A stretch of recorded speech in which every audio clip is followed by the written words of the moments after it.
welcome back to another episode of We Are the Podcast, episode 3 outside of the match previews. Before we start tonight's episode, I just want to say a big thank you to our good pal Stu Hamilton for his absolutely stellar work on our brand new logo. I've taken his logo and just kind of given all our assets a wee spruce up, so I think it looks very professional. So big thanks to Stu. Check him out on Twitter at _Stu Hamilton. The guy does some good work. You'll notice as well, it's just me and Stevie this evening. Charles thinks that the gym is far more important than Rangers, but we'll not get into that. How's yourself, Stevie? How have you been? Aye, no bad, mate. Been a bit of a roller coaster over the last few days, but we seem to have a wee bit of light at the end of the tunnel. A roller spelt with an OHL, but we'll get into that in a wee minute. This will probably just be a short one for this evening's episode, guys. Not a lot to talk about. For the audio listeners, I'm winking as I say that there. That's obviously sarcasm. We're just going to have a wee brief review of the Dundee United game. A quick discussion about the Muscat saga that runs parallel to the Steven Gerrard saga. Then obviously the big news of the day, we've got ourselves a new head coach in Danny Röhl. My German's not very good, so I'm not going to pronounce his name very well. And then we were going to do a brand preview, but we'll wait until the three of us are back together, and we'll put out an extra one on Wednesday night prior to the game on Thursday. So firstly, Dundee United, Stevie, definitely the old adage of a game of two halves. That first half was the best I've seen us play for a long time. Second half was reverted to type. It was wild, to put it mildly. I mean, that first half was probably the best I've seen us play since Parkhead last season when we won 3-2. Yep. Certainly the best performance of this season. I know we had Pilsen, and we scored 3 in that game, but at this point, like, the passing was faster. We were passing with intent. There was people running, no just running aimlessly, no looking to pass the ball backwards. And Asgard's goal in that first half was just absolutely brilliant. I mean, I have been saying to you boys, look, I'm sure there's a player there. I'd seen the clips of Aye. Luton, and I know it's completely different, but to see him beat a couple of men and just ping one into the top corner when it looked like he had no right to even get it for that kind of for the way he was standing, to whip it into the top corner like that was just brilliant, absolutely brilliant. And then we go to the second half, and I don't know, you can't really explain it. It was like Dundee United went, let's put them under a wee bit of pressure and see how Yeah. they cope. And I'm pretty sure I put in the group chat when they got to one each, I'm like, we're going to crumble here. And Yeah. then, look, you can't take away anything for the two goals. The two goals that they scored were absolute crackers. I You thought know, all four goals oh, was aye, it was a good game. I thought, but if you were a neutral, definitely, definitely, it was a cracking game of football if you were a neutral. But I suppose the only kind of positive you can take for that second half was at 2-1. We kept going and kept kind of plugging away, and, yeah, and we got the equaliser. We just couldn't get that third goal to get us the 3 points. But look, it gives you a wee bit of positivity, something for the new head coach, inverted commas, to work with. That's for sure. we definitely can't take anything away from Stevie Smith. He answered the call for Sunday. Obviously, getting into the game, Saturday, apologies. Getting into the game on Saturday, all the chat was that Kevin Muscat was going to take over. It would get announced on Monday, and then Neil McCann would be in place and stuff like that. Obviously, things transpired Saturday night where it was a wee bit different. But looking at the Dundee United game, I felt the first half showed us what we all say, that we think there's the bones of a team in there. I think there was just a little bit of mental fatigue left over from Russell Martin's era. I mean, during the entirety of the 123 days that Russell Martin was in charge, I've no saw a player run at a defence the way that Thelo Asgard attempted multiple times in that first half. He gave me like flashbacks to prime Ryan Kent. Like that's what I thought when I saw him bombing at the defenders, skinning to them and rifling it right into the tap bin. Like That's the kind of stuff that we wanted to see during Russell Martin's tenure. That's the kind of stuff that we thought players like Ant-Man and Gassama and Thello could provide us. But obviously, he had coached out any sort of individuality. And touching on Ant-Man, I thought that was Ant-Man's best game since his debut against Pilsen. Um, he looked direct. He looked like he wanted to take people on. He was hitting the byline and trying to get the ball across. Just more of that, I think. And I think with the new manager, head coach coming in, we might actually get to see the best of these players. I can't disagree with anything you've said there, mate. Especially on Antman. That was, as you say, his best performance since Pilsen. And see the difference it makes when you just get the ball and run at a defender. You That's what know, that's like what the wingers are for, innit? Like exactly. that's a It's proper no winger. like Scare them. the wingers were turning into 2022 Borna Barisic under Martin. You know, go Yeah, forward a wee bit, turn back, pass it back away, which is pointless. It's not a winger's job. A winger's job is to get the ball, beat a man, get a cross in, or beat a man and have a shot on goal. You know, and it was refreshing. And as you say, there's not any blame on Stevie Smith for the result at the weekend. You yeah, know, he was put in an awkward position. Thought he done really well in terms of the pre-match press conference and his post-match press conference as well. You yeah. know, because he could easily have come out and went, "What would you want me to do here?" Do you know what I mean? Yeah, But I think he handled the situation really well. So full credit to him. It's just a shame that the team couldn't sustain the first half performance going into the second half. that's it. The Um, the only kind of negative I'll throw at the feet of Stevie Smith for Saturday is I felt the substitutes were pretty scattergun. Um, they had an air of Russell Martin for me. Like I don't know why we're persisting with Chermity. I know we've spent 8 million rising to 10 on the boy, but he's I don't think he's going to make it. I really don't see what he brings to the team at all. That being said, a player that I've championed for many months in Miofsky is still posting himself missing. I don't know. I don't know where we go in terms of striker. Do we bring Danilo in out the cold? Do we run Thello as a false nine? This is something for the new head coach to get to grips with, but something needs to be done about the lack of consistent finishing. I think going forward. yeah, I would tend to agree with that. I mean, that 8 million for Chermity, I'll tell you right now, if any of that's based on goals for it to go up to 10, it'll not be going up to 10 because the That's boy true. couldn't drop a bag of sand. I know you need to give these people time and all the rest of it. And look, Miofsky as well. I know Miofsky's got a couple of goals, which is fine, and I was really excited when we signed him. But he seems to have a bit of an issue when teams are sitting in a low block. It's not quite the same as how it was when he was at Aberdeen, but I'm more positive about him than I am Yeah, about Chermity. Um, and it's no his fault. We've spent that kind of money on him, but when you're spending that kind of money on somebody, you are expecting the finished article. As much as we bemoaned Dessers quite a lot, he still scored his fair whack of goals, and aye. you're spending double the amount of money that you brought in for Dessers, who was, I don't want to say tried and tested. Well, I suppose he was tried and tested because he did look, I mean, he was 20 plus goals a season every year he 50 was here. goals, 50 goals You over know, 2 seasons. so You can't argue with that. no, you He, can't argue with that.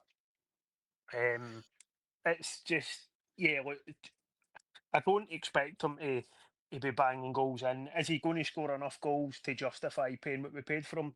I don't see it. I really don't see it. And I no, thought the one thing that I was kind of intrigued to see about you're talking about the substitutions at the weekend when he brought on Chermity and left me off school, and I'm thinking, right, we're going two up top here. Let's have a wee look and see what this is going to do. But hmm it just didn't happen. And for about 10 minutes after going two up top, the midfield looked completely lost. They didn't know what was what and where they were supposed to be, which is the only kind of negative you can put on Stevie Smith, because he's the one that's made the change and obviously put the message across of how to shape up and stuff like that. But sure. um, yeah, to go back to the original point, I can't argue with anything that you've said there, mate. Yeah. See the price tag for Chermity, and I said this at the time, obviously when it got finalised and all the stats came out that he's not scored for 2 years. Obviously, it cost Everton however many millions. We've got a left back, a young left back on loan, who, by all accounts, has given a good account of himself. He is decent for what he is, but we let go 3 left backs in the summer, and Aye, we've spent 8 million on a player that we didn't really need to spend 8 million on, where we could have got another couple of left backs. I know Cornelius can play left back, but that he wasn't assigned to play as left back. And obviously, the beginning of the season showed that we are quite bereft in that position because we had to play Max Aarons there, and that's where this whole kind of Max Aarons is not Rangers quality comes from. Like that, those 4 or 5 games that he played at left back have totally soured the entire support's opinion of him. Um, I just feel like this 8 million is going to come back and bite us big time, especially if come January, Danny Röhl says to Thelwell and Stewart, "I've got a couple of players in mind," and they say, "Well, so do we. You're not getting the players that you want. You'll get the players that we want," and it's mere dross. well, with any luck, come January, Stuart and Phil will no be here. That's Uh, that's the That's kind true. of dream, you know. But there's absolutely no way, unless a minor miracle happens and Yusuf Chermiti turns into prime R9, we are not making that money back. Yep. Absolutely not. No. And it was mental to even spend that in the first place. You're talking about the left backs, which is a very valid point. Why spend that money when you've just signed Miovski a week before? Yeah. You know, it was so you've got Miovski and Danilo at that point. When you're playing one up front, why do you need to bring in a third striker? Yeah. You don't. You absolutely don't. And as much as I didn't, I've never really been a massive fan of Danilo, and I know injuries have hampered him. But he scored a few goals when he first We came all in before he got his we injury, and he's also got a good touch and good link up. But he's not an out and out goal scorer.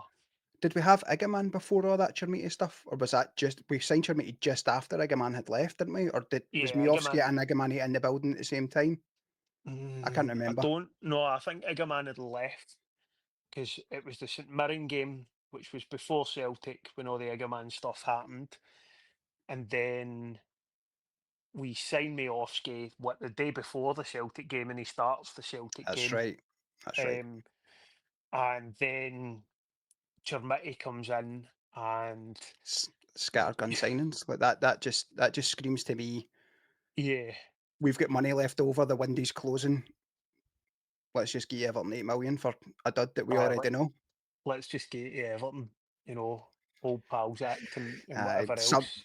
But it's Thelwell and Stewart need investigated, man. There's something stinks about the pair of them and the way that things are going, and that will bring us on nicely to Saturday night's fiasco. It seems to be a recurring theme for Rangers in the past couple of weeks. Saturday night seems to be the night where things happen, and it was rumoured round about tea time on Saturday night that there was some problems with the Muscat deal, and then Chris Jack, lo and behold, later on in the evening confirms the deal was off, and the story surrounding it is that the club didn't want to wait until the Chinese Super League was finished, or the Chinese League, whatever they call it over there, was finished for him to come over. His camp came out and said that the club knew that that was the case all along. So there seems to be a lot of conflicting information. Again, it'll be like the Steven Gerrard debacle where we will never know the true reason. But I think without pointing any elbows, we all know that it's still Will and Stewart. well, put it this way, I know who I believe, and it's no Aye, Rangers. yeah. You know, so That seems to it's be the feeling a lot across a lot of the pods that I've listened to today. Everybody seems to be in the same boat. Like, yeah, what do we do? Like, obviously now we've got a head coach in here, but like, going forward, like everybody that ever comes into the club now, while these two charlatans are still here, are just going to have this air of bootlicking yes men about them. I think. oh, it definitely seems that way. Definitely seems that way. I mean, only Rangers could ruin their fans' Saturdays 2 weeks in a row, we take the game out of the equation. You know, we had last Saturday night thinking, Gerrard, it's going to happen. Yep. And then we have Saturday night there where you're like Muscat. And we've been pretty vocal. The top two names we wanted were either Gerrard or Muscat, you know, and Yep. to have them gone. And as I'm pretty sure I said on the last pod where I was I've been kind of beat into submission to coming round to Danny Röhl, and I kind of thought this might work. But then you go all in on Muscat, and then Chris, the voice of Doom Jack, as I like to call him. I say that in jest because I really like him, but comes out with the tweet of it's not happening, and you're just like, oh come on, you know where do we go for here? And Yep. because at this point when we hear that news, as far as we're concerned, Danny Rowell's not even in the equation. He's already Aye. told us that he's not willing to wait, and Sunday it'll be was in. chaos, man. Sunday was Sun- absolute chaos. Sunday was nuts because our group chat was just well, the various group chats that I'm in were just going, well, where do we go for here? We don't have anybody lined up, and Yep. then And shot he, to the top of the list because he'd just been sacked and like it was mental. purely for Chris Wilder, people like absolute like nobodies. They're going are shooting to the top of the bookies #1 lists and stuff like that. And yeah. at one point, I was like, maybe Ange could maybe come. I don't know. Like Could you it was imagine that? Could you mental. imagine that? The And meltdown then would have been apocalyptic. On Sunday night, it was like Frank Lampard is like a serious contender, even though he'd already said no. And then Danny Röhl's name came back out again. Obviously, Danny Röhl this time last week had pulled himself out of the running because apparently the club were supposed to phone him back on Sunday and tell him whether or not he'd got the job and just never called him.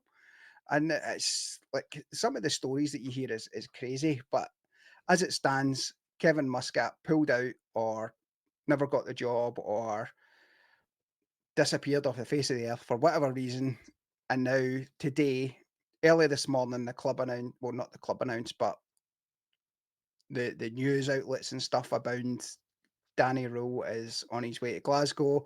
Around lunchtime, there was a picture of him arriving in Glasgow airport, so that all but confirmed he was coming back. And then just this evening, just around dinner time, the club announced that he is our new head coach. It was quite the roller coaster to say the least. Yep. I mean, I'm look the guys in the door. We're going to support him. We've just watched his interview that he done with RTV.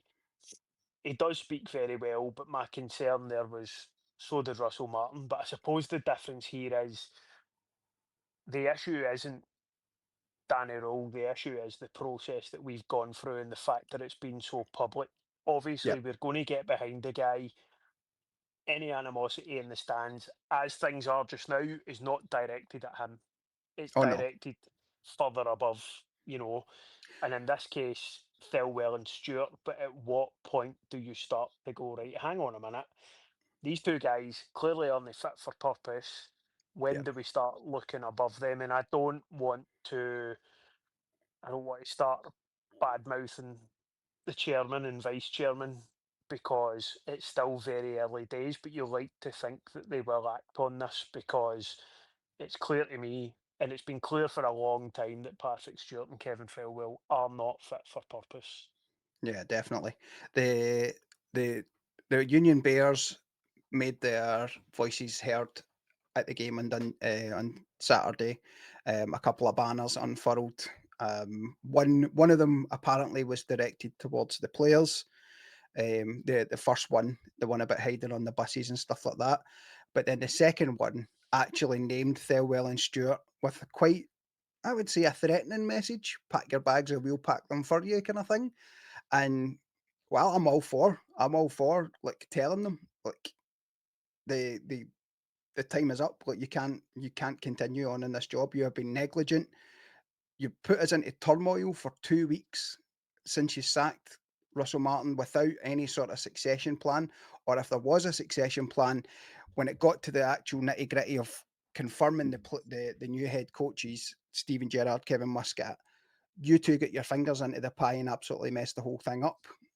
Um, there was also a couple of videos of some fans, um, not storming, but making their way to the director's box and letting them know exactly what they thought of the situation. What's your feelings on fans doing this sort of stuff, Stevie? Are you for it, or do you think that maybe we should take a step back? I'm What do all you for, I mean, I'm all for fans constructive? voicing their opinions in a constructive way.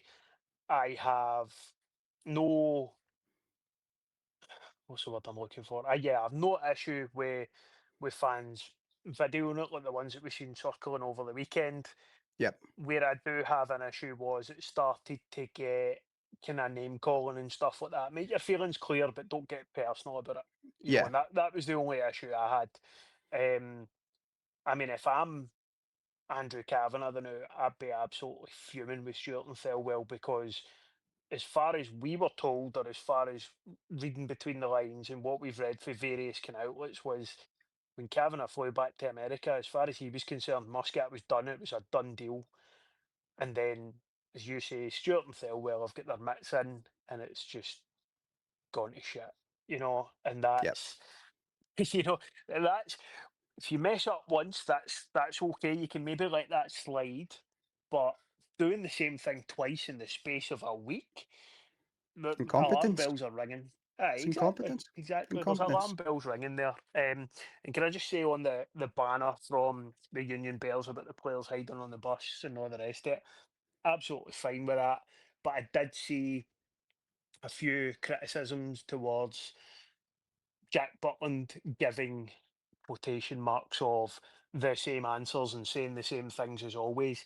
I have no issue with anything that Jack Butland said in his press conference after the game because for me, Jack Butland is the only one of that squad that comes out with any kind of pass marks for this Yep. season because he's saved us God knows how many times. It could have, I mean, wasn't it for Jack Butland, we could have been about 3 or 4 nil down against Panathinaikos in the first 20 minutes, Right. So Fully agree. he's the one, if he's the one that's going to answer these questions, you'd want it to be him rather than somebody else who's barely kicked their own backside all season. I see Yep. people going, oh, where's the captain and all the rest of it. I've got no problem with Butland coming out and If saying what he said. Yeah, if Tav was in Butland's position on Saturday on in that presser, it would have been same old. We'll learn for it. We're disappointed. That's what you get when you get a Tav interview. I don't know why people Aye, keep banging the drum for where's the captain whenever the captain does come out, he says the same thing and he gets absolutely beat over the head with it. Like it's just aye. James I'm not obviously Tav's biggest disappointed fan. Tavernier. I'm not Tav's biggest fan as it goes. I haven't been for a long time, but there's no point in putting him in the spotlight if what he's going to say is just going to upset everybody. Like Yeah, I thought, Butland's presser was the most refreshing thing I think I've heard for the club in about 6 months. Like it's a, since the 49ers were announced, kind of I thing. think I think the thing there with Butland as well is when you watch the video of it, you can see he's biting his tongue. He's Oh, dying aye, to start naming names and all the oh, rest of it. And 100%. I would have absolutely no complaints with that, But I fully understand at the same time. This is guys that he quote unquote works Works with. with, Do you know aye. what? This is his job. Do you know what I mean? That this is the equivalent of me or you getting into your job and bad mouthing your colleagues Well, and expecting everything to be, kind of aye, all right. So it's one of the ones. No issue with what he said. If he had a named names, could anybody have blamed him? I don't think he no, even had to name names because we all know that he's talking about pretty much everybody. So um, very very refreshing. So props to Super Jack aye, because big I thought handsome. it was much needed. So tonight marks the beginning of the Danny Röhl era. Um, a lot's been said on social media about his style of play. Like, I know you and Charles, or you and Charlie, sorry, you do a lot more digging into this sort of stuff than what I do. And apparently, the kind of overriding feeling is that he plays the opponent, not the system. So whoever he's coming up against, he'll field a team against that to the best of what he has available, which I think is a really good way of doing things. Obviously, he was assistant at some pretty big places, German national team being one of them, Bayern Munich. He's worked with some really big names, Hansi Flick, that guy that was at Man United, whose name I can't pronounce, Ralph Ranić. that one. Um, so when he was announced, I felt a wee bit dejected. I was like, third choice. He's coming in as a head coach. Two of the big names that we wanted haven't come in. Having listened to that interview that the club put out about half an hour ago, I'm all aboard the Danny Röhl train until the wheels come off.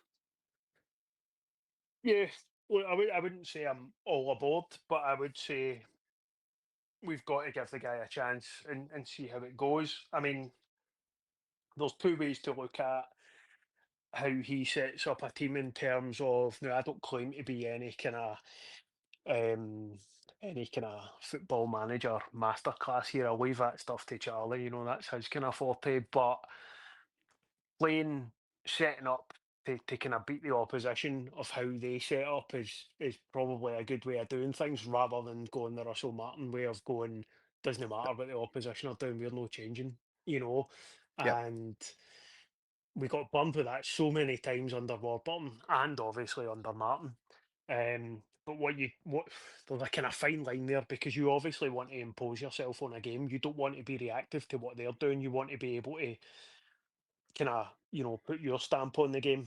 But if you can get the balance right, then fantastic. It's going to be hard to see how he at least gets to implement that. He's going to have what, one, two training sessions before we play Bran on Thursday because he's going to have to do press conference and then travelling out to the game and stuff like that. So, I mean, the players that we've got had a full pre-season under Russell Martin and couldn't do what what he wanted them to do. But I think that's more to do with Russell Martin overloading them with stuff. So hopefully, Roll keeps it simple Yep. and just kind of goes light. Look, get the ball forward, keep it quick, do this, do that. Don't overcomplicate things. Do you know what I mean? Yeah. Get your wingers to beat men. Get your strikers in the positions. Just make sure your centre backs are not having brain farts every 2 minutes, and The we should defense be is the all big right. one. The defense is the big one. I think it needs to work. I think that's where focus should be in January, if there is money for it to spend. Obviously, he A came. left back's a must. Oh, A aye. left back's a must because you We've got you are facing next season potentially. You are facing three of our starting back four won't be here. In fact, at the moment, the back four that played at the weekend, so you had Magoma, Cornelius, Suter, and Tavernier. Suter and Tavernier are both out of contract. Cornelius is on loan, and so is Magoma. So, you're in theory, you need a whole new back four. where is Fernandez and Inciala? Yeah, and look, Look, I think as much as Inciala, I think the writing was kind of on the wall for him when Ferguson took him off at Kilmarnock, but before that, I think like look, you need to remember he's still a young boy. yeah, I think he'll do all right. I think there is things there to work with. I don't agree with what Martin done, just completely banishing him out of the squad. What where's Ben Davis and all this as well? Where is he? And he's on I loan to don't Oxford, does he know? oh, so he is. So he is. He went on loan. That's right. My mistake. Even then, But I don't think he's anything decent, But it's just kind of these things are we need, and he's out of contract as well. Actually, if I'm right in saying so, it's going to be tough, and that needs addressed in January. That can't wait to the summer. yep. So Danny Rowe obviously came for, is it Wednesday or United Sheffield Sheffield Wednesday? Wednesday. Sheffield Wednesday. And by all accounts, again, not something I'm privy to, but they're a bigger bin fire than us. So hopefully a smaller bin fire is something he can contain. But obviously his first game um, as new head coach of Rangers will be Thursday dinner time, 5:45 kickoff against Hmm. Bran in the Europa League. Um, Obviously, we'll come back with a full preview on Wednesday evening. Any quick thoughts about that game? I'll be honest, because of the manager saga, I haven't even taken a look. Bran are sitting on 3 points after 2 games. They've scored 2 goals and conceded 2 goals. So they don't look any great shakes. But then again, neither do we. They're sitting 17th in the Europa League group phase. We're sitting 32nd, so um, but yeah, look, there's no reason why we shouldn't be going there and beating them. Yep. But yeah, time will tell, and I'm sure we'll go into that in a bit more detail on the preview. Smashing. So I'll do a wee bit of digging and see what they're kind of like in terms of their previous Europa League games. Smashing. Well, that'll do us for this evening's episode. Thanks to everybody that's listened, liked, subscribed, followed us on YouTube, follows us on X, Spotify, Amazon Music. We will be getting put out to more of your podcast services soon. I've set up an RSS feed, so that means that we can get onto all these other ones that require that. But thanks again for listening, and thanks for the support. And we'll see you on Wednesday. Cheerio, bye. Cheers, guys.